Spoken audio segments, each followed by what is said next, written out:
Right. Very good morning to all of you. So today we have a very special package that we would like to introduce. That is Sinhala editing package. That is Sinhala word processing package. So basically, this discussion will have to be done mostly in Sinhala language. First of all, I would like to thank PTs for organizing this great event and giving this opportunity to present this. I'm Malitha J. Sundara, and I am attached to the Faculty of Humanities and Sciences at Sri Lanka Institute of Information Technology. Right, so let's dive into this topic. Why do we need an editing package for Sinhala language? So those who are in Sri Lanka and familiar with the Sinhala language, we all know that not many people speak and communicate in Sinhala language. Therefore, the traction or the demand for software to support Sinhala typing and communication is limited. Sinhala සඳහා යතුරු ලියන සඳහා ඇති මෙවලම් සීමිත වෙලා තියෙන්නේ එක හේතුවක් සිංහල භාෂාව පරිශීලනය කරන ජනගහනය සීමිත නිසා. ඒ නිසාම අපි හිතුවා ශ්‍රී ලංකා තොරතුරු තාක්ෂණ ආයතනය හැටියට අපගේ සමාජ සත්කාරයක් ලෙස මෙවන් මෘදුකාංගයක් නිර්මාණය කළ යුතුයි කියලා. මේක විශේෂ හේතුවක් තමයි අපි මෑත කාලේ දැක්කා සෝෂල් මීඩියා සමාජ ජාල සහ මොබයිල් ෆෝන් හරහා සිංහලෙන් කමෙන්ට්ස් එහෙම නැත්නම් තමන්ගේ අදහස් ප්‍රකාශ කිරීම වැඩි වෙලා තියෙනවා අන්තර්ජාලයක් සමාජ ජාලات නිසා. නමුත් අපිට ඒ සඳහා ඇති මෙවලම් ටූල් ගොඩක් ලිමිටඩ් සීමිතයි. ඇයි එහෙම වෙලා තියෙන්නේ? ගොඩක් ආයතන පොපියුලේෂන් එක වැඩි ප්‍රමාණයක් කතා කරන භාෂාවන් සඳහා මෘදුකාංග නිපදවන්න උත්සාහ කරනවා. මොකද ඒ සඳහා වෙළඳපොළක් තිබෙන නිසා. නමුත් සීමිත ජනගහනයක් පාවිච්චි කරන භාෂාවක් වන සිංහල භාෂාව සඳහා එවන් මෘදුකාංග අඩුයි. ඒ සඳහා උනන්දු වන ආයතනත් අඩුයි. අපි හිතුවා මුලින්ම අක්ෂර වින්‍යාසය එහෙම නැත්නම් සින්ටැක්ස් නිවැරදි කිරීම සඳහා භාවිත කරන්න පුළුවන් මෘදුකාංගයක් නිර්මාණය කරලා එතනින් එහාට අපිට පුළුවන් ව්‍යාකරණ නිවැරදි කරන තැන දක්වා යන්න. ව්‍යාකරණ නිවැරදි කරන්න පුළුවන් තැන ඉඳන් අපිට තවත් ඉස්සරහට යන්න පුළුවන්. ඒක තමයි භාෂාවේ ශෛලිය. ඒක කියනවා style of writing. ඩිටෙක්ට් කරන්න පුළුවන් තැනකට අපිට යන්න පුළුවන්. එතකොට අපි හරියට අපේ අදහස ප්‍රකාශ කරගන්න භාෂාව පාවිච්චි කරගන්න බැරි වුණොත් අපි අදහස් කරන දේ නෙමෙයි කියවන කෙනා නැත්නම් අසන කෙනා තේරුම් ගන්න. ඉතින් එම නිසා භාෂාව නිවැරදි අකුරු නිවැරදි ව්‍යාකරණ භාවිතා කරලා අපිට පුළුවන් නම් අදහස් ප්‍රකාශ කරන්න අපේ අදහස අපි කියන ලෙසම අපි අදහස් කරන ලෙසම දකින්න කෙනත් අසන කෙනත් ඒක ලබා ගන්න. එම නිසා මම හිතනවා ගොඩාක් වැදගත් කියලා අපි හිතන අදහසද අපි මේ ප්‍රකාශ කරන්න කියලා හරියටම දැනගන්න එක. ඉතින් ඔබ දන්නවා සිංහල භාෂාවේ එක අකුරක් වෙනස් වුණොත් අදහස ගොඩාක් වෙනස් වෙනවා. එතකොට සමහර විට එකම අකුරු තිබුණත් අදහස් කීපයක් තියෙන්නත් පුළුවන්. එතකොට අපි මේ මොන අදහසින්ද මේ කියන්නේ කියන එක අපි හරියටම දන්නේ නැත්නම් අපිට බැරි වෙනවා මොන අකුරුද පාවිච්චි කරන්න කියලා තීරණය කරගන්න. එතකොට අපිට තියෙන්න ඕනේ අදහසක් මෙන්න මේ අදහසින් තමයි මම කියන්නේ. එහෙමනම් අපි මෙන්න මේ වචන තමයි පාවිච්චි කරන්න ඕනේ. එතකොට මේක හරිම වැදගත්. ඊගාවට වචන නිවැරදි වුවත් ව්‍යාකරණ එහෙම නැත්නම් ග්‍රැමර් නිවැරදි නොවුනොත් එතනත් යම් ගැටලුවක් තිබෙනවා.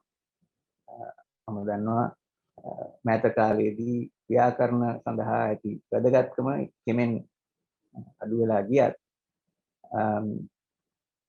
ව්‍යාකරණ වැදගත්යයි සිතන වෙලාවට නැත්නම් අපි හිතනවා අපි කියන ෆෝමල් රයිටින් නැත්නම් රාජකාරීමය ලිපියක් ලියනකොට අපිට ලියන්න බෑ ව්‍යාකරණ පාවිච්චි නොකර. එතකොට අන්න ඒ වෙලාවට හරි අපිට ව්‍යාකරණ අවශ්‍ය වෙනවා. එතකොට ව්‍යාකරණත් නිවැරදි කරන්න පුළුවන් මෘදුකාංගයක් තියෙනවා නම් තවත් අපිට හරිම ප්‍රයෝජනවත්. දැන් අපි බලමු ඉංග්‍රීසි භාෂාවට මෙවන් මෘදුකාංග තියනවාද කියලා. ඇත්තටම ඉංග්‍රීසි භාෂාවට ගොඩාක් මෙවලා එහෙම නැත්නම් tools හැදිලා තියෙනවා. මොකද මේ භාෂාව පාවිච්චි කරන ජනගහනය ඉතා වැඩි නිසා. දැන් මේ මම පෙන්නන tool එක කියන්නේ Grammarly. Grammarly කියන tool එක පුළුවන් අපි ටයිප් කරගෙන යන ඡේදයක් ටයිප් කරන අතරෙම එයාට පුළුවන් ඒකේ නිවැරදිභාවය පෙන්වන්න. එතකොට අපිට මෙතන දකුණේ පේනවා රතු පාටින් highlight කරලා තියෙනවා නිවැරදි නැති කොටස්. එතකොට යම් කොටසක් නිවැරදි නැත්නම් එතන අපිට highlight කරලා පෙන්ලා දීලා තියෙනවා. ඊගාවට clarity එහෙම නැත්නම් මේක ඉතා පැහැදිලිව ප්‍රකාශ වී නැත කියන එක එයා ඩිටෙක්ට් කරලා තියෙනවා. ඊගාවට engagement මේ කියවන්නාගේ උනන්දුව වැඩි කරන විදිහට මේක ප්‍රකාශ කළා තියනවද නැද්ද කියන එක ගැන එයා යම් අදහසක් නැත්නම් ඔපිනියන් එකක් දෙනවා.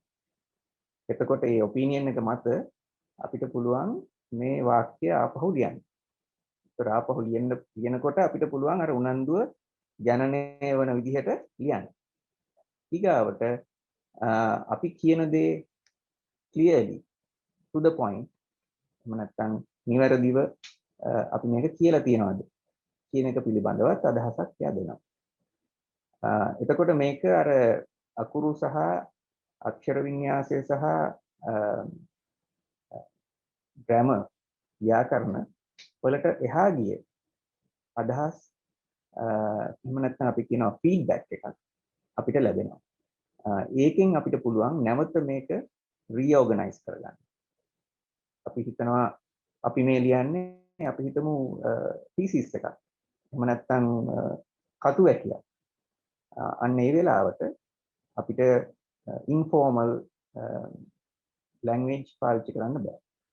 එතකොට මෙතන පෙන්නනවා නම් this is too informal කියලා. ඒ කියන්නේ මේ වැඩේට ගැළපෙන්නේ නැති ක්‍රමයකට තමයි අපි ඒක ලියලා තියෙන්නේ. අන්න ඒ වගේ ෆීඩ්බැක් එකක් හරි වැදගත්. මොකද ඒක අර වචන සහ ව්‍යාකරණ වලට වඩා එහා ගිය ෆීඩ්බැක් එකක්. ඊගාවට මම පෙන්නනවා තවත් ඒ වගේම tool එකක්. ඒකට කියනවා Pro Writing Aid කියලා.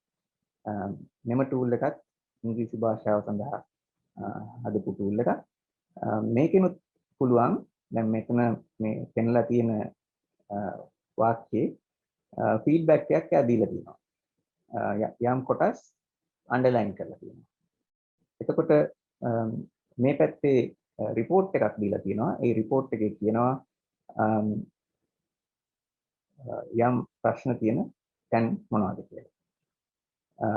එතකොට අර කලින් tool එක වගේම මේකෙත් කියනවා මෙන්න මේ ප්‍රශ්න තියෙනවා මෙන්න මේ දේවල් වැරදි ආදී වශයෙන් ෆීඩ්බැක් එකක් හම්බ වෙනවා.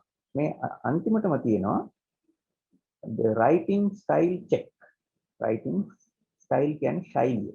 එතකොට අපිට පුළුවන් මේ ලියලා තියෙන ශෛලිය මොකක්ද කියන එක ගැන එයාගේ ඔපිනියන් එක. මතය මොකක්ද කියන එක අපිට දැනගන්න.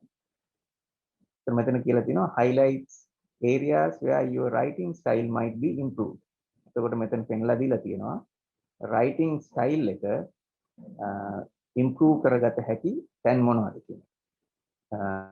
එතකොට ඒක හරියම වැදගත්. මොකද එවැනි ෆීඩ්බැක් එකකින් අපිට සාමාන්‍ය grammar spell check එකකට වඩා අපේ ලියන දේ අතරම improve කරගන්න පුළුවන්. ඊට පස්සේ අපි නිතරම පාවිච්චි කරන tools දෙකක් තමයි Word සහ Google Docs. එතකොට මේ දෙකේම ඉංග්‍රීසි භාෂාව සඳහා විශාල tools ප්‍රමාණයක් තියෙනවා. එතකොට මේ උඩ තියෙන අපේ Google Docs interface එක. එතකොට මෙතන තියෙනවා spelling and grammar. එතකොට spelling සහ grammar දෙකම check කරගන්න පුළුවන්. මේට අමතරව මේකේ පුළුවන් voice typing. අපි මේ voice typing කියන එකට නැවත එනවා. ඒ කියන්නේ අපිට වචනය කටහඬින් කියන්නට පුළුවන්. ඒකට type කිරීමට අවශ්‍ය වන්නේ නැහැ. එතකොට ඉංග්‍රීසි භාෂාව සඳහා voice typing support කරනවා. ඊට අමතරව මේ යට තියෙන interface එක Microsoft Word interface එක ඒකෙත් spelling සහ grammar check කරන්න පුළුවන්. ඊට අමතරව මේ දෙකේම translate කියන option එක තියෙනවා. ඒ කියන්නේ අපි ඉංග්‍රීසි භාෂාවෙන් ලියලා වෙන භාෂාවකට translate කිරීමේ හැකියාව තියෙනවා. ඒතර මෙතන විශේෂයෙන් සඳහන් කරන්න ඕනේ translate වීම පාවිච්චි කරලා සමහර අය මම දැකලා තියෙනවා සිංහල documents ලියනවා. එතකොට මේකට හේතුව තමයි අර සිංහලම ලියන්න හදපු පැකේජ් එකක් නැති නිසා අවශ්‍ය දේ ඉංග්‍රීසියෙන් ටයිප් කරලා ඒක ට්‍රාන්ස්ලේට් කරනවා සිංහල භාෂාවට. මේ එච්චරම සාර්ථක ක්‍රමවේදයක් නෙවෙයි. මොකද අදහස යම් තරමක් වෙනස් වෙන්නට පුළුවන් මේ ට්‍රාන්ස්ලේට් කරන වෙලාවට. එතකොට අපි හිතුවා මේ සංස්කරණය කියන අදහස ඇත්තටම විශාල ඒරියා එකක් කවර් කරනවා. එතකොට අපි හිතුවේ මුලින්ම අපි පටන් ගන්න අක්ෂර වින්‍යාසයෙන්. එතකොට අපි යම් වචන ප්‍රමාණකින් පටන් ගන්නවා. එන්න මේ වචන database එක එන්න වැඩි කරගන්න අපි බලාපොරොත්තු වෙනවා. අපි මුලින් පටන් ගන්නේ වචන 28000ක්. එතකොට වචනයක් ටයිප් කරනකොටම ඒක නිවැරදිද නැද්ද කියන තැන මුලින්ම ඊගාවට නිවැරදි එක මෙන්න මේ කීපයෙන් එකක් විය හැකි ඒන් එකක් තෝරා ගන්න කියන තැන දෙවෙනි තැන. එතකොට අපිට පුළුවන් අපි අදහස් කරන එකද මේ තියෙන්නේ කියලා තෝරා ගන්න. ඉන් පස්සේ ඉදිරියට යන්න පුළුවන්. ඊට පස්සේ මේ tool එකට වැදගත් වෙනවා dictionary එකක් නැත්නම් ශබ්දකෝෂයක් තිබුණා. මොකද අපේ හුඟක් ශබ්දකෝෂ සිංහල ඉංග්‍රීසි නැත්නම් ඉංග්‍රීසි සිංහල. එතකොට මේ ශබ්දකෝෂය සිංහල එකක් නෙවෙයි. එතකොට වෙන්නේ වෙන භාෂාවකින් සිංහල වචන බලන ක්‍රමවේදයක් තමයි අපිට තියෙන්නේ. එතකොට සිංහල භාෂාවෙන්ම මේ වචනේ තේරුම මේකයි කියපු ඩික්ෂනරි එකක් අවශ්‍යයි. එතකොට මේ අපේ පැකේජයේ එවන් ඩික්ෂනරි එකක් ඇතුළත් කිරීමේ බලාපොරොත්තුවක් අපිට තියෙනවා. එතකොට අර මම කලින් කිව්වා වගේ ව්‍යාකරණ කියන්නේ රීති. එතකොට එම ව්‍යාකරණ නිවැරදිද කියන එක ඉස්සෙල්ලා පරීක්ෂා කරනවා. නිවැරදි නැත්නම් යෝජනා කරනවා මෙන්න මේ ආකාරයට ඔබ මේ වෙනස් කළොත් එය නිවැරදි කරගත හැකියි කියලා. එතකොට සමහර විට ඒ නිවැරදි කරගත හැකි කීප විදිහක් තියෙන්න පුළුවන්. එතකොට අපිට තෝරගන්න පුළුවන් එහෙනම් මෙන්න මේ විදිහට තමයි මේ වාක්‍ය නිවැරදි කරන්නේ කියලා. ඊගාවට සිංහල භාෂාවේ අකුරු වලට විශේෂ කොටස් අපි එකතු කරනවා ලියනකොට. ඒ කියන්නේ පිල්ලම්, ඇලපිලි, ඉස්පිලි, පාපිලි ආදී වශයෙන්. එතකොට සාමාන්‍ය ඉංග්‍රීසි කීබෝඩ් එක පාවිච්චි කරලා සිංහල ටයිප් කිරීමේ යම් ගැටලුවක් තියෙනවා. එතකොට මේ ගැටලුව निराකරණය කරන්න ක්‍රම කීපයක් තියෙනවා. එකක් තමයි අර අපි කවුරුත් අහලා පාවිච්චි කරලා තියෙන විජේසේකර කීබෝඩ් එක අපිට මතකයි නම් ඒ අකුරු යතුරු මතකයි නම් කීබෝඩ් එක මතකයි නම් අපිට පුළුවන් විජේසේකර කීබෝඩ් එක පාවිච්චි කරන්න. නමුත් විජේසේකර කීබෝඩ් එක මතක නැත්නම් දැන් අලුත් ක්‍රමවේදය තමයි අපි කියනවා ට්‍රාන්ස්ලිටරේෂන්. ඒ කියන්නේ මයන්න ගහන්න නැතුව එක්කෝ MA කියලා ගහනවා. එහෙම නැත්නම් M අකුර විතරක් ගහනවා. එතකොට අපිට පුළුවන් අකුරු දිහා බලලා හිතා ගන්න මම කියලා ගහන්නේ මෙන්න මේ විදිහට කියලා. ඒතකොට අර කීබෝඩ් එක මතක නැති අයට ටයිප් කිරීමේ හැකියාවක් ලැබෙනවා. එතකොට ඊටත් අමතරව දැන් මොබයිල් ෆෝන් පාවිච්චියෙන් සිංහල ටයිප් කිරීම යම් තරමක් ලේසි වෙලා තියෙන්නේ. මොකද මොබයිල් ෆෝන් එකේ කීබෝඩ් එක ඩිස්ප්ලේ වෙන්නේ එවලෙට. ඒ කියන්නේ මේ කීබෝඩ් එකක් ඇත්තටම කීබෝඩ් එකක් නෑ. නමුත් ඩිස්ප්ලේ එකේ තමයි කීබෝඩ් එක පේන්නේ. එතකොට ඒ වෙලාවට පුළුවන් අර කීබෝඩ් එකට සිංහල අකුරු යොදලා පෙන්නන්න. එතකොට බලන කෙනාට බැලු බැලමටම පේනවා මෙන්න මේ අකුරු ගහන නම් මෙන්න මේ දැන් ඔබන්න ඕනේ කියලා. එතකොට එම නිසා සිංහල පාවිච්චිය මොබයිල් ජංගම දුරකථන භාවිතයෙන් සිංහල පාවිච්චිය වැඩි වෙලා තියෙනවා. එතකොට ඒකට අර මම කලින් කිව්වා වගේ සමාජ ජාල සහ අන්තර්ජාලය දෙකම එකතු වෙලා තියෙනවා.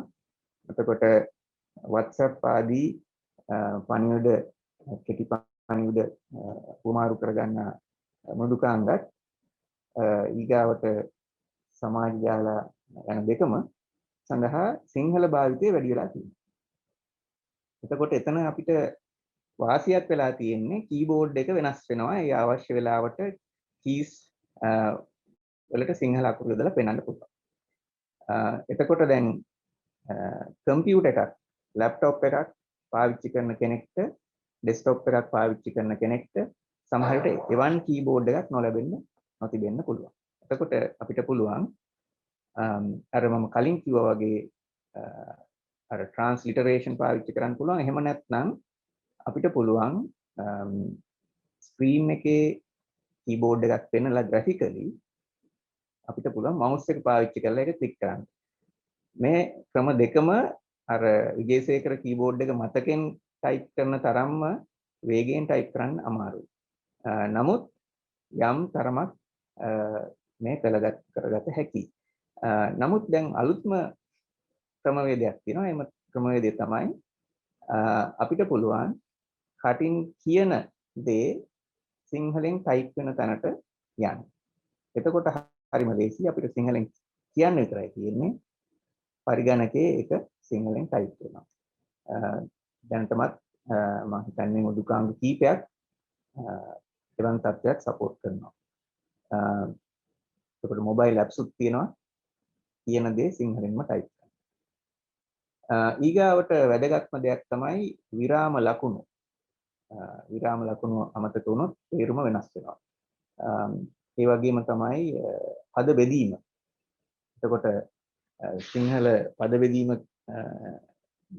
ගැන මම හිතන්නේ විශාල මත ප්‍රමාණයක් තියෙනවා. නමුත් යම් පද බෙදීමේ ක්‍රමවේදයක් අවශ්‍යයි. එහෙම නොවුනොත් සමහරලාට තේරුම පැහැදිලිව සංනිවේදනය නොවෙන්න පුළුවන්. ඊගාවට අර මම කලිනුත් කිව්වා වගේ අපේ ලේඛන ශෛලිය. එතකොට ලේඛන ශෛලිය අපි හිතමු මම ලංකාදීප එඩිටෝරියල් එක කියවනවා. ඒතකොට ලංකාදීප එඩිටෝරියල් එකේ තියෙන ලේඛන ශෛලිය නෙමෙයි අපි හිතමු සිළුමිණ සතු ඇති තියෙනවා. එතකොට දැන් මම යම් දෙයක් ටයිප් කරලා සිංහලෙන් මම කියනවා මට මේක හදලා දෙන්න ලංකාදීප ස්ටයිල් එකට. එතකොට ලංකාදීප ස්ටයිල් එක කියන එක පරිගණකය මෘදුකාංගය දන්නවනම් අපි කියලා තියෙන අදහස එයා තේරුම් අරගෙන අර ශෛලියට ඒක වෙනස් කරන්න පුළුවන්. එතකොට ඒක ස්ටයිල් එක වෙනස් කිරීමක් නැත්නම් ට්‍රාන්ස්ෆෝමේෂන් එකක් කරන්න පුළුවන්. ඒක තමයි අපේ අන්තිම ෆීචර් එක අපි බලාපොරොත්තු වෙන අපිට ලබා දෙන්න පුළුවන්. එතකොට අපි ටයිප් කරන දේ අපි හිතමු අපි ප්‍රාදේශීය වාර්තා කරුවෙක් කෙටියෙන් අදහසක් ප්‍රකාශ කරනවා. නමුත් මේ අදහස අපිට පුවත්පත් දෙකකට යවන්න ඕන. එතකොට අපිට පුළුවන් අපිට මේක ලංකාදීප ශෛලියට හරවන්න කියලා කියන්නේ. එතකොට ඒක ඒ ශෛලියට හැරවිලා ඒක යනවා ලංකාදීප. උදාහරණයක් පමණයි. නමුත් මේ ශෛලිය කියන එක අපිට පුළුවන් මේ විදිහට පාවිච්චි කරන්න. එතකොට මම හිතන්නේ අපේ තියෙන ලොකුම ගැටලුව තමයි අපි පාවිච්චි කරන්නේ ඉංග්‍රීසි අක්ෂර මාලාව නෙමෙයි. එතකොට වෙනමම අකුරු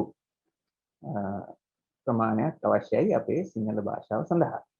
එතකොට මම හිතන්නේ 1990 ගණන් වල ඉඳන් විශාල ප්‍රයත්නයක් දරලා මහාචාර්ය විහාන් ඩයස් ඇතුළු පිරිස මේ යුනිකෝඩ් ක්‍රමවේදයට සිංහල භාෂාව ඇතුළත් කරගත්තා.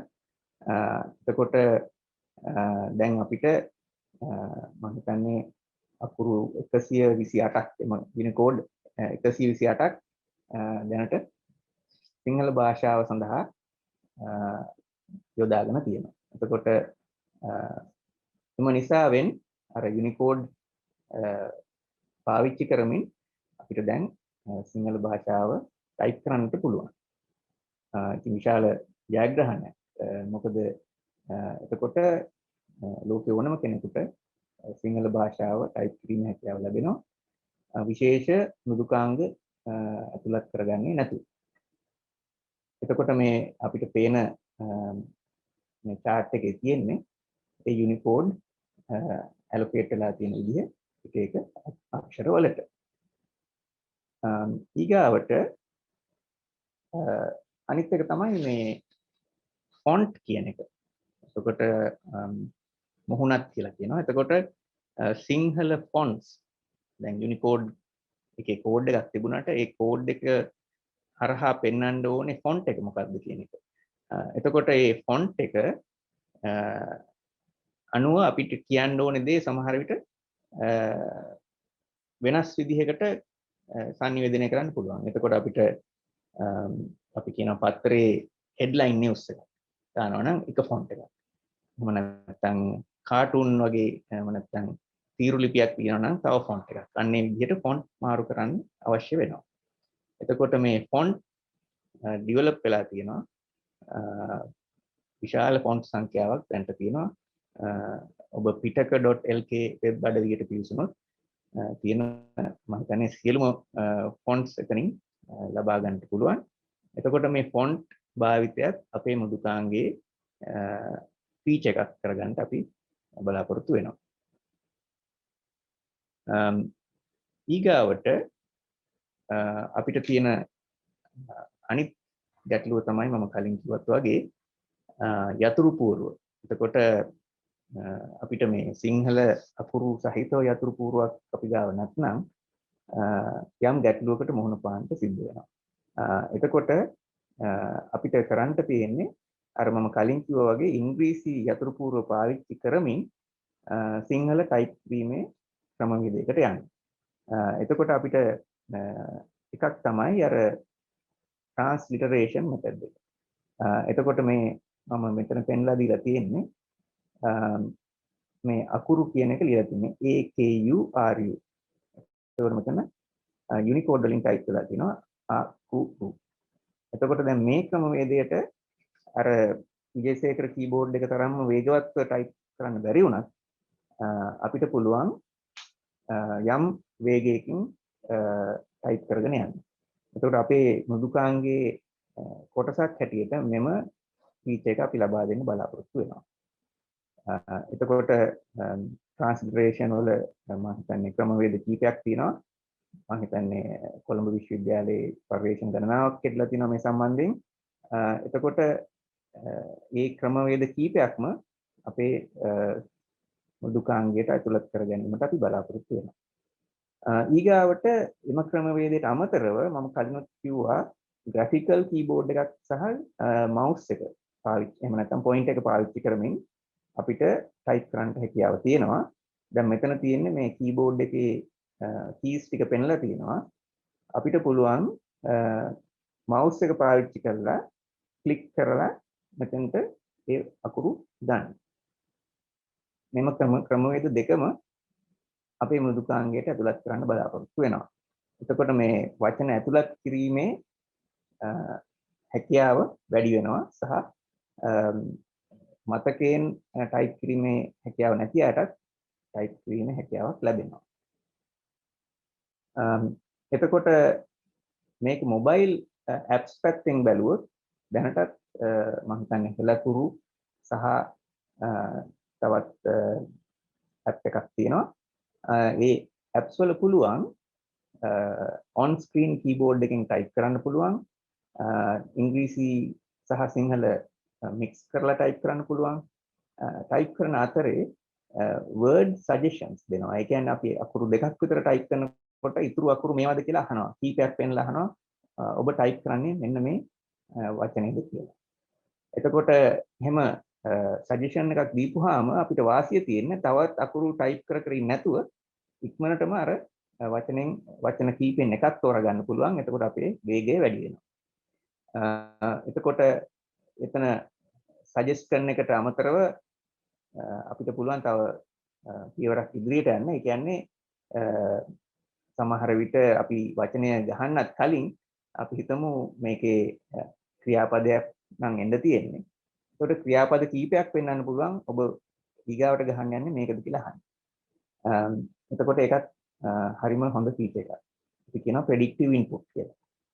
එතකොට වාක්‍ය ඉවර වෙලා නැහැ. නමුත් ඉවර කරන්න ඔබ බලාපොරොත්තු වෙන්නේ මේ විදිහටද කියන එක අහන්න පුළුවන්.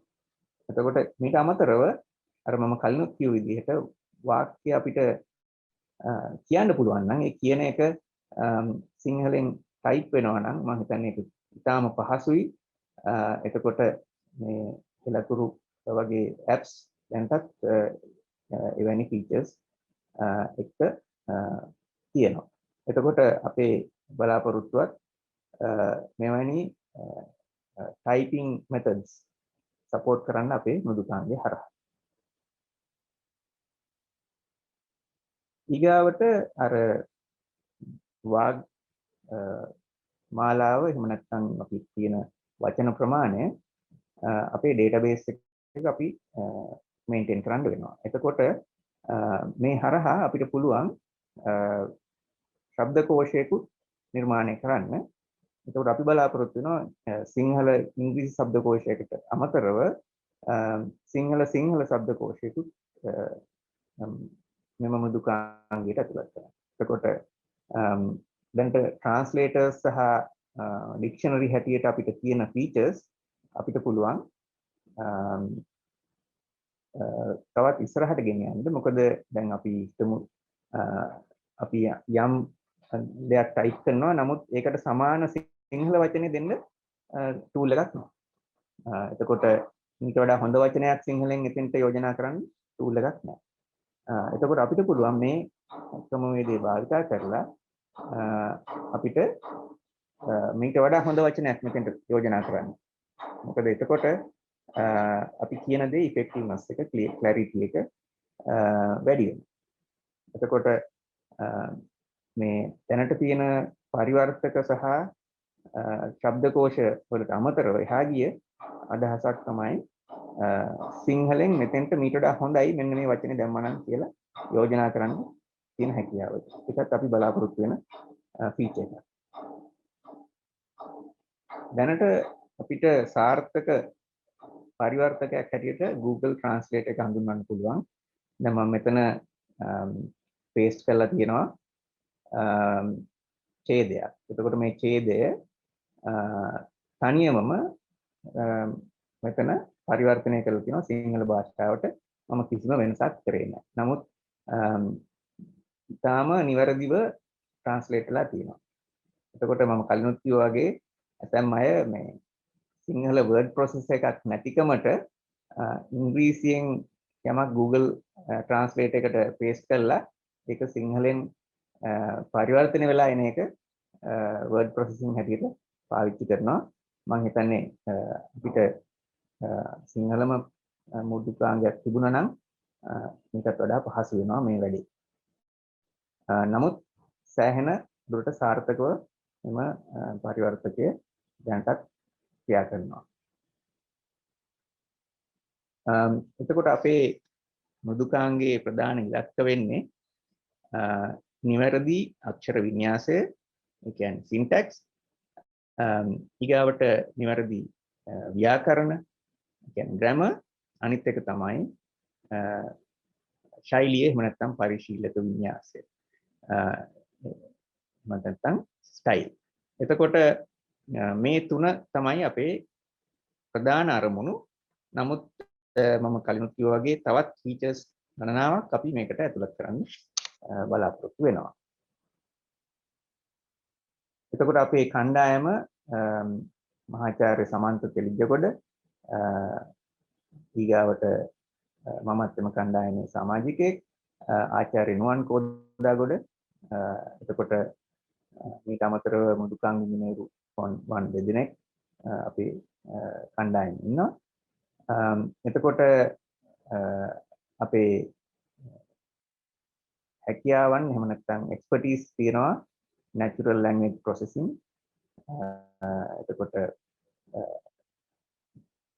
ගොඩක් දුරට natural language processing වලින් තමයි අපිට වචන සහ තේරුම වැනි දේ පාවිච්චි කරන්න වෙන්නේ. මීට අමතරව අපි පාවිච්චි කරන්න බලාපොරොත්තු වෙනවා neural networks, එහෙම නැත්නම් අපි කියනවා artificial intelligence වැනි තාක්ෂණයන්. මොකද අපේ ශෛලීන් අඳුනා ගැනීමේ හැකියාව ඇති කරගන්න. එතකොට තනි ක්‍රමවේදයකින් එහෙම නැත්නම් යම් රූල් එකකින් මෙම software එක දුවන්න හැකියාවක් නැහැ. එතකොට දැන් මම මෙතන පෙන්වන උදාහරණය, මෙතන මේ වෙනස්කම් සිදුවෙමින් පවතී කියන්න ඕනේ වචනයට පවත කියලා තමයි ටයිප් වෙලා තියෙන්නේ. ඒකට අපි අපේ software එකකින් මෙය identify කරගෙන හඳුනාගෙන යෝජනා කරන්න බලාපොරොත්තු වෙනවා පවතී හෝ පවතිනවා. එතකොට මෙහෙම දෙකක් යෝජනා කරන්නේ ඇයි කියලා හිතුවොත්, දැන් අපි පාවිච්චි කරන ස්ටයිල් එක අනුව අපිට පුළුවන් තීරණය කරන්න පවතීද ගැලපෙන්නේ පවතිනවාද ගැලපෙන්නේ. මොකද මේ දෙකේම යම් නිවැරදිතාවයක් තිබෙනවා. නමුත් අපි අපේ ස්ටයිල් එක අනුව තෝරගන්න වෙනවා කොයිකද වැඩි ගැලපෙන්නේ කියලා. ඊගාවට ග්‍රැමර්. එතකොට උක්තාක්‍යාත සම්බන්ධය පහසු උදාහරණයක් මම දීලා තියෙන්නේ. මම කාර්යාලයට යමු කියන එකේ එතකොට අපි අයිඩෙන්ටිෆයි කරනවා ආඛ්‍යාතයේ වැරදි. එhmenan එය යමි බවට වෙනස් කළ යුතුයි. ඔව්හු පිටත් වූවාය, ඔව්හු පිටත් වූ ආදි වශයෙන්. එතකොට ග්‍රැමර් කියන්නේ ගොඩක් දුරට වෙනස් නොවන නීති පද්ධතියක්. එතකොට අපිට පුළුවන් රූල් බේස්ඩ් කරෙක්ෂන් එකක් කරන්න. ඊගාවට අර ශෛලිය කියන අදහස මම කලිනුත් ප්‍රකාශ කරපු අදහස. එම අදහස මෙන්න මේ වගේ උදාහරණයක් අපි බලමු. අපි හිතමු මේ වගේ අපි ගාව තියෙනවා ඡේදයක්. එතකොට මෙම ඡේදේ මෙන්න මෙහෙම තියෙනවා. නිතරම සබන් සහ ජලයෙන් හෝ මධ්‍යස්ථ රඩන් විදියකින් අත්සේදීම කළ යුතුය. මෙමගින් ඔබේ දෑත්වල රැඳී ඇති වෛරස් විනාශ කරනවා. ආදි වශයෙන්. එතකොට දැන් මෙතන ටිකක් ඉන්ෆෝමල් ශෛලියක් තියෙනවා. එතකොට අපිට පුළුවන් අපිට සිලෙක්ට් කරන ස්ටයිල් එකට මේක වෙනස් කරන්න. අන්න ඒක තමයි අපි අර ශෛලීන් ඉගෙන ගැනීමෙන් බලාපොරොත්තු වෙන්නේ.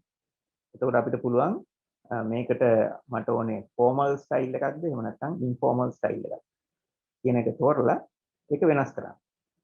එතකොට මම උදාහරණයක් නැවත පෙන්නන්නම්. මෙමගින් ඔබේ දෑත්වල ඇති වෛරස් විනාශ කරනවා කියන එක අපි ෆෝමල් ස්ටයිල් එකට වෙනස් කරන්න පුළුවන්. මෙමගින් ඔබේ දෑත්වල රැඳී ඇති වෛරස් විනාශ කරයි. එතකොට ඊට අමතරව අපි ඊගාව වාක්‍ය බලමු. පුද්ගලයන් අතර අවම වශයෙන් මීටර් 2ක දුරක් තබාගත යුතුයයි උපදෙස් ලබා දී ඇත්තේ ද මෙම හේතුවටයි. මෙයින් කියවෙන්නේ ආසන්න වශයෙන් එකිනෙකා අතර අත් 2ක දුරක් තියාගත යුතුයි කියලා. එතකොට මේක තියෙන්නේ කතා කරන භාෂාව. අපිට මේක ෆෝමල් ස්ටයිල් එකකට වෙනස් කරන්න පුළුවන් මේ විදිහට.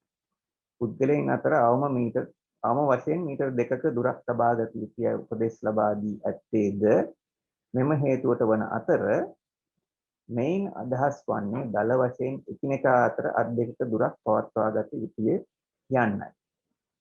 එතකොට ඒක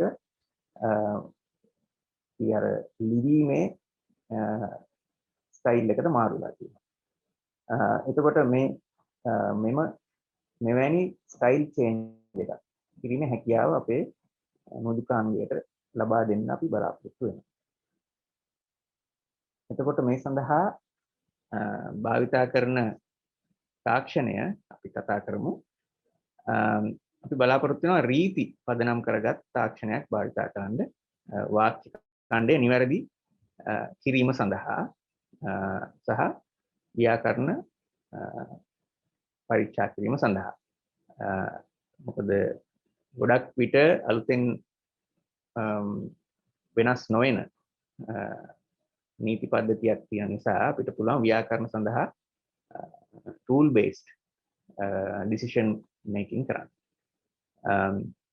එතකොට අර ශෛලීන් සඳහා මිනිසුන්ගේ ඉගෙනීමේ හැකියාව අනුකරණය කරමින් ශෛලීන් හඳුනා ගැනීම සඳහා අපි පාවිච්චි කරනවා deep learning කියන ටෙක්නික් එක. එතකොට ඒකේ අර තමන්ගේම හැකියාවක් ඩෙවලොප් කරගන්නවා ඉගෙන ගන්න මේ ශෛලීන් මොනවද කියලා අඳුර ගන්න. එතකොට අපි ඇත්තටම බලාපොරොත්තු වෙනවා මෙම මෘදුකාංගයේ විශාල ප්‍රමාණයක් පාවිච්චි කරනකොට ඒ ශෛලීන් විශාල ප්‍රමාණයක් ගැන දැනුම අපට එකතු කරගන්න පුළුවන් වෙයි කියලා. එතකොට අර අපි කිව්වේ artificial intelligence පාවිච්චි කරලා අපිට එම ශෛලීන් අපිට පුළුවන් කැටගරයිස් කරගන්න. මෙම ශෛලිය මේ තවත් ශෛලියක්. එතකොට ඒ ලියන අතරතුරම අපිට ඒ ශෛලීන් හඳුනා ගැනීමේ හැකියාවත් අලුත් ශෛලීන් ඉගෙන ගැනීමේ හැකියාවත් ලබා ගන්න අපි බලාපොරොත්තු වෙනවා. එතකොට අපි මුලින්ම බලාපොරොත්තු වෙන්නේ Chrome browserේ extension එකක් හැටියට නැත්නම් plugin එකක් හැටියට මේ මෘදුකාංගය නිර්මාණය කරන්නට. නමුත් පසු කාලීනව අපිට පුළුවන් app එකක් සඳහා නැත්නම් mobile app එකක් සඳහා ගමන් කරන්න. එතකොට මුලින්ම අපි කරන්නේ ශබ්දකෝෂය එම plugin එකේම කොටසක් කරලා එතකොට අර අක්ෂර වින්‍යාසය චෙක් කරන වෙලාවට වෙන කොහාටවත් කනෙක්ට් වෙන්න අවශ්‍ය නැහැ. එම දිගුවේම ස්ටෝරේජ් එකේ තියෙනවා වචන මම කලින් කිව්වත් වගේ 28000ක ඩේටාබේස් එකක්. ඒතකොට එම ඩේටාබේස් එකත් එක්ක පරීක්ෂා කිරීමෙන් කියන්න පුළුවන් ඔබ ලියන වචනය නිවැරදිද නැද්ද කියන එක. එතකොට ඊළඟට අපිට පුළුවන් ව්‍යාකරණ යම්තාක් දුරට රූල් බේස්ඩ් ක්‍රමවේදයකට කරන්නට එම නිසා සමහර නිතර පාවිච්චි කරන ව්‍යාකරණ රීති අපිට පුළුවන් එම මෘදුකාංගයේම තියන්න. නමුත් අපිට පුළුවන් අලුත් රීතියක් එහෙම නැත්නම් අලුත් ව්‍යාකරණයක් අපිට අඳුනා ගන්න පුළුවන් වුණොත් ඒක අප්ඩේට් එකක් හැටියට හෝ එහෙම නැත්නම් එවලෙම අපේ cloud database එකට සම්බන්ධ වෙලා අපේ database එක අප්ඩේට් කරගන්න. එතකොට ඒ අනුව ඒ අලුතෙන් එකතු වූ ව්‍යාකරණ රීතියත් අපේ මෘදුකාංගයේ කොටසක් බවට පත් වෙනවා. මේ ක්‍රමවේදයටම අපි අලුතෙන් ඇඩ් කරන එහෙම නැත්නම් එකතු කරන වචන අපේ cloud database එකට ඇඩ් කරන්නට පුළුවන්.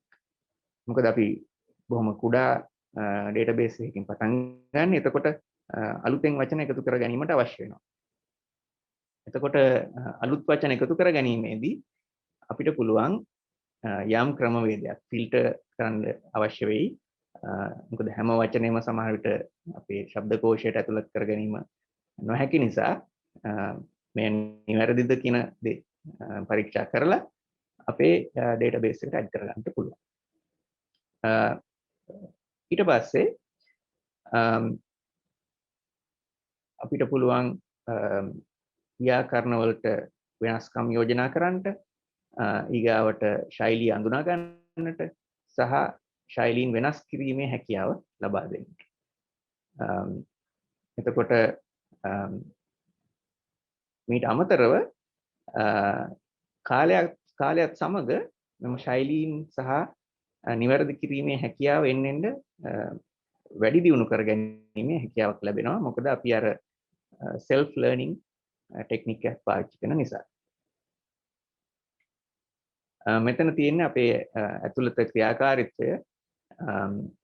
අපේ ටයිප් කරන වචන ඉස්සෙල්ලා යනවා ප්‍රී ප්‍රොසෙසින් කියලා පියවරකට. එතකොට එම පියවරේදී අපි අර ශබ්දකෝෂයත් සමග චෙක් කරනවා, පරීක්ෂා කරනවා මේ වචනය නිවැරදිද නැද්ද කියන. එතකොට නිවැරදි නම් එතකොට අපිට ප්‍රශ්නයක් නැහැ. එහෙම වුණොත් අපිට ඒක highlight කිරීමේ අවශ්‍යතාවයක් නැහැ. නිවැරදි නැත්නම් අපිට පුළුවන් එම වචනය අපිට highlight කරන්න පුළුවන්. ඊට අමතරව අපිට පුළුවන් ඔබ type කරන්න අදහස් කරේ මෙන්න මේ වචනද කියලා ඩික්ෂනරි එකෙන් පෙන්වන්න. ඒ ළඟ තියෙන්න පුළුවන් තව වචන කීපයක්. එතකොට මෙම වචන තෝරා ගැනීමේදී අර database එකේ අපි පාවිච්චි කරන search technique එකක්. එතකොට අර type කරගෙන ආපු වචනයට ළඟම තියෙන අනිත් වචන මොනවද කියලා අපිට යෝජනා කරන්න පුළුවන්. ඔබ අදහස් කරේ මෙම වචනද? එහෙමත් නැත්නම් අපිට අර predictive technique එක පාවිච්චි කරලා එතෙන්ට ගැලපෙන වෙනම වචනයක් අපිට යෝජනා කරන්නත් පුළුවන්. එතකොට එහෙම යෝජනා කරන ඒ වචන කිහිපයෙන් එකක් තෝරගත්තොත් අපිට ඊගා වචනය දක්වා යන්න පුළුවන්. එතකොට දෙවෙනි පියවර තමයි අපි කලින් කිව්වා අපේ ස්ටයිල් එක ලර්න් කිරීම. එහෙම නැත්නම් ස්ටයිල් එක ඉගෙන ගැනීම.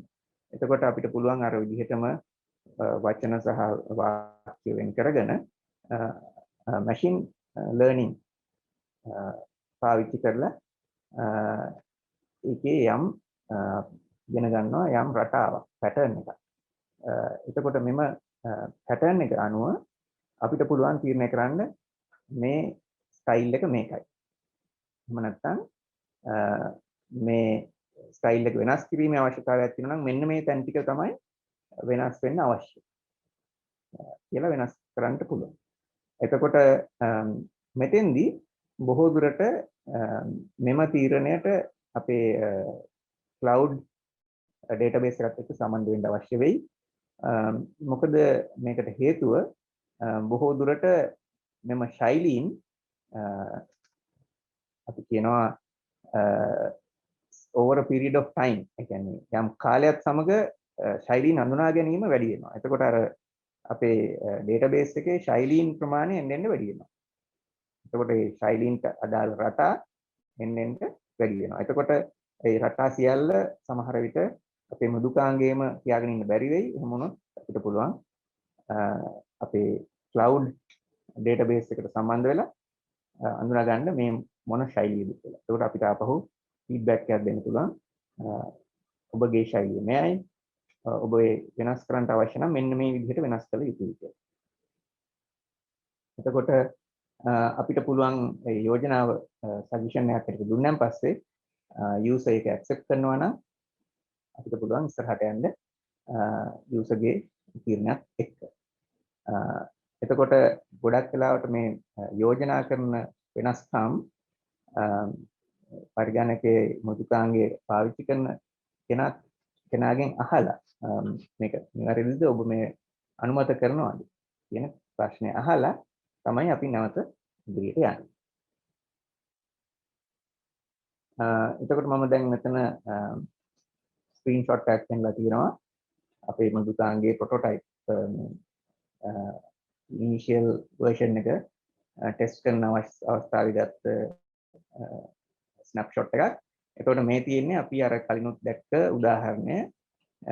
මෙතන යම් වැරදි අකුරු සහිත වචන තියෙනවා. එතකොට දැන් ඒක ටයිප් කරගෙන යන අතරේ අපේ මෘදුකාංගය එතන මේ පැත්තේ දකුණු පැත්තේ පෙනෙනවා මෙන්න මේ වචනේ වැරදි කියලා. එතකොට මේක තාම මේ ෆයිනල් ස්ටේජ් එකේ තියෙන්නේ. ෆයිනල් ස්ටේජ් එකේ නෙමෙයි තියෙන්නේ. එම නිසා මේ නැවත මේක හයිලයිට් කරලා නැහැ. නමුත් මේ ඩිටෙක්ෂන් එක තමයි මෙතන පෙන්නන්නේ. එතකොට අපිට පුළුවන් බලන්න මෙතන කොරෝනා වෛරසය කියන එක මෙතන ඉඳ තියලා නැති නිසා මෙතන incorrect word කියලා ඩිටෙක්ට් කරලා තියෙනවා. මේකේ අකුරු syntax එක වැරදි. එතකොට ඊගාවට මෙතන සිදුවෙමින් පවතී කියන එකට පවත කියලා තියෙනවා. එතකොට මෙතන incorrect word කියලා ඩිටෙක්ට් කරලා තියෙනවා. එතකොට තත්වයක් කියන එකේ අල්පයනු දෙකක් තියෙන එක වැරදි වාක්‍යයක් ඩිටෙක්ට් කරලා තියෙනවා. නමුත් සමහර විට මේ අල්පයනු දෙකක් තියෙන එකත් හරි වෙන්නත් පුළුවන්. එහෙම වුණොත් අපිට ඒක database එකට add කරන්න වෙනවා. එතකොට මේ option එකත් අපි දෙන්න බලාපොරොත්තු වෙනවා යම් වාක්‍යයක් database එකේ නැත්නම් නමුත් එම වචනය නිවැරදි නම් අපිට එය අලුත් වචනයක් හැටියට database එකට add කිරීමේ හැකියාවක් තියෙනවා. එතකොට තාම මේක මේ බොහොම ප්‍රාථමික අවධියේ තියෙන්නේ. නමුත් මෙහි ක්‍රියාකාරීත්වය ගැන යම් අදහසක් ඔබට ලැබෙන්නට ඇතයි මම විශ්වාස කරනවා. එතකොට අනිත් වැදගත් දේ තමයි අපේ බලාපොරොත්තුව මේ මෘදුකාංගය open source මෘදුකාංගයක් හැටියට ඉදිරිපත් කරන්නට. එතකොට වෙනත් කණ්ඩායමකට පුළුවන් මෙම source code එක එහෙම නැත්නම් මේ program එක පාවිච්චි කරලා තවදුරටත් මේකට features add කරන්න. එතකොට features add වෙන තරමට මේ මෘදුකාංගයේ usefulness එක ප්‍රයෝජනය එන්න වැඩි වෙනවා. එතකොට එයයි අපේ බලාපොරොත්තුව. එතකොට මේ සම්බන්ධව ඔබගේ අදහස් යෝජනා සියල්ල අපි බලාපොරොත්තු වෙනවා. එතකොට අපේ කණ්ඩායම සමග සම්බන්ධ වෙන ඊමේල් ඇඩ්‍රස් එක මම පෙන්නලා තියෙනවා. ඒත් සමග සම්බන්ධ වෙන්න අදහස් යෝජනා ඉදිරිපත් කරන්නට එතකොට අපේ මෘදුකාංගය තවදුරටත් improve කරගන්නට පුළුවන්. So thank you very much for getting connected with us during this session to learn about our editing package, and I hope you got some idea of what we are trying to do, and we welcome your inputs, suggestions on features that you may want to add. We certainly would like to start with a Chrome plugin, but then later we wish to move on to a mobile app, because already we have got some feedback that we prefer to have a mobile app with these features.